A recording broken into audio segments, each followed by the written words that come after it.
wetara n'ụbọchị taa bụ ihe ndị bekee kpọrọ umbrella. Ama m na ịfụghị ya ka ọ na-adị, mana enye n'onwe gị nsogbu.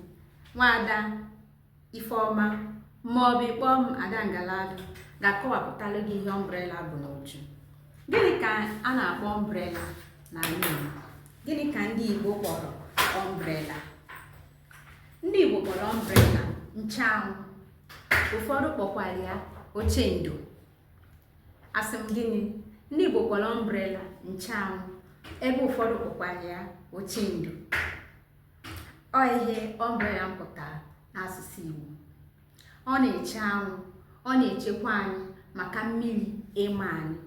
Ọ bụrụ na anwụ mụọ nke ukwuu na-agbakasị gị ahụ, oche ndo a ma nchanwụ a bụ ihe ị ga-etinye n'isi gị. O nwee ike ikpuchi gị ma anwụ emebina gị akpụkpọ ahụ na-akwọ mọrọmọrọ Chineke nyere gị, ma ọ bụ mmiri ahapụ ịmakasị gị ahụ niile dee gị ahụ. Ahịa wetara n'ụbọchị taa. Amara m na o nwere ihe mmụta. Gbanyelụrụ m aka biko tụsaa n'ozi ya ka ndị ọzọ wee nwekwana ike ịmụta ka isi mụta ma nwụọ ọnwụ ka Igbo anyị